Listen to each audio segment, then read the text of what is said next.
I'm in Singapore, and I'm about to go on stage in just a few minutes. I have not given a presentation for over a year now.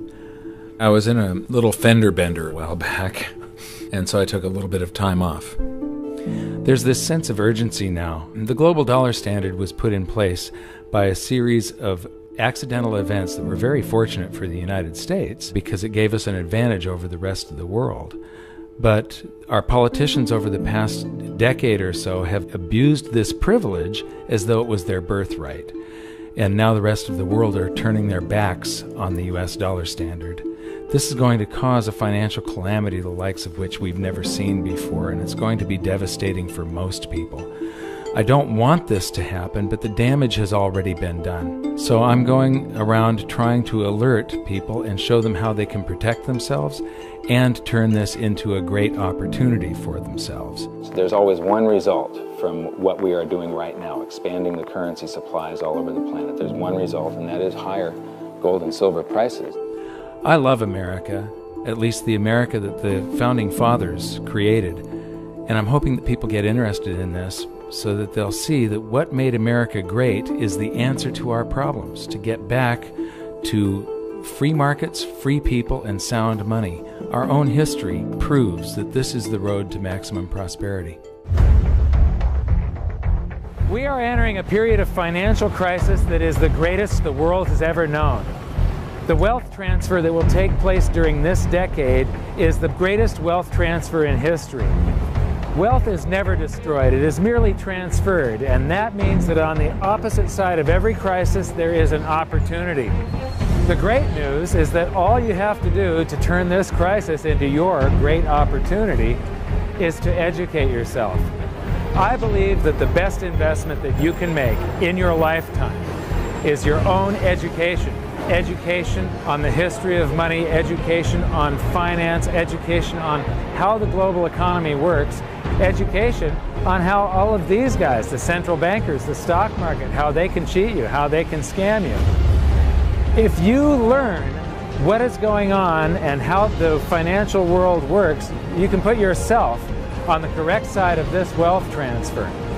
Winston Churchill once said that the further you look into the past, the further that you can see into the future. This program is all about creating your own crystal ball, being able to gaze into the future, being able to change this crisis, the greatest crisis in the history of mankind, into your great opportunity.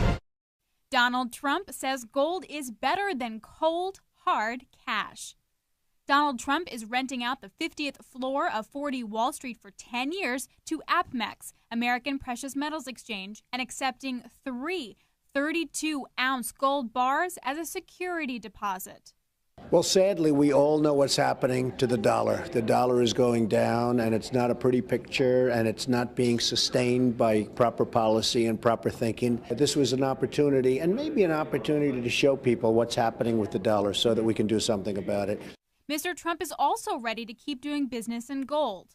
I never thought this would happen. This is the first time it's actually happened, and maybe it's going to set a trend. A trend that would turn gold from just a safe haven investment and into a viable business alternative to the U.S. dollar. Gold as currency could be making a comeback. Just this afternoon, the Utah House took the first step, passing a bill to recognize gold and silver, there it is, silver, as legal tender.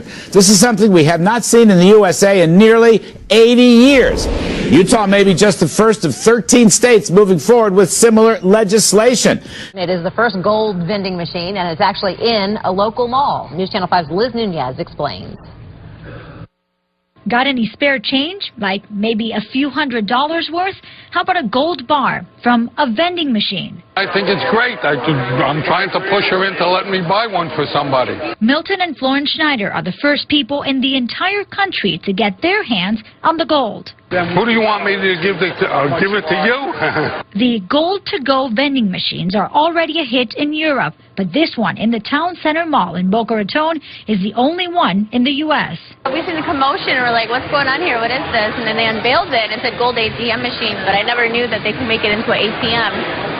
You know, where you can get it so conveniently. We have made this machine especially for shopping small Gold gifts? I think the best gift. They put it away and it'll mature later on. Right now, the machine only takes cash, but they're working on making it credit card friendly as well. The company hopes to have at least 30 of these gold vending machines up around the U.S. by next year. In Boca Raton, Liz Nunez, WPTV News Channel 5. Anthony, what is going on? Yeah, Scott, it was the Dow's worst day since February. The market's been whipsawed all week, trying to figure out just where the global economy is. It rallied 275 points yesterday when the Federal Reserve minutes showed the Fed intends to keep interest rates low. But it lost all of that and more today on worries about slowing growth in Europe, where some analysts now fear the possibility, Scott, of a double-dip recession. And as we were watching the Dow bounce around, came the news today that China has surpassed the United States as the largest economy in the world. Waldorf Astoria Hotel on Park Avenue is where President Obama stays when visiting New York. In 1974, when China's future premier Deng Xiaoping first visited the U.S., he stayed at the Waldorf. Now, a firm led by Deng's grandson-in-law is buying the Waldorf. In the largest deal ever by a Chinese investor for an American building, Anbang Insurance will pay almost $2 billion to buy the hotel from Hilton. The Zimbabwean dollar is now worthless. Here in my village, the people are trading in gold, panned from the river.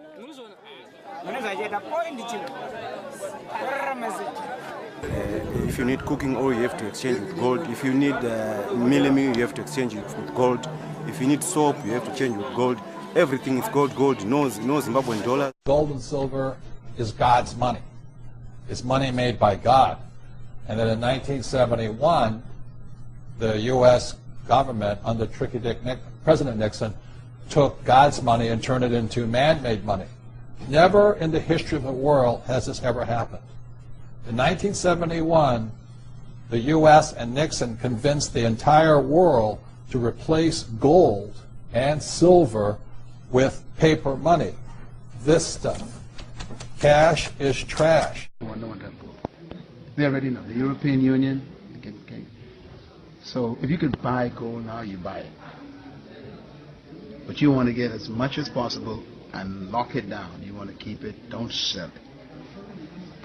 And you notice that they're doing this all over the world. They're going all over the world just buying gold. So you believe gold is the most valuable asset gold right now? is going to be the foundation for currency. Wow. It's going to be more important than paper. So what I understand is in Zimbabwe right now. It's all over the world. Wow. But they won't tell you that. I've done all my research on business. So that's why the government is trying to get it off the streets. They want to get the streets, yeah. So that's why they don't want the citizens to have gold. They don't want citizens to have it? They would give you anything for your gold right now.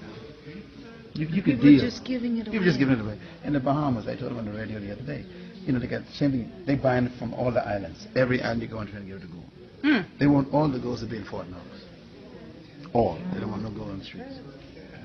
So let me ask you this, on the gold mine, the investment that you made, because Dr. Jewell also makes investments with windmills and different things like that. And so I'm becoming more educated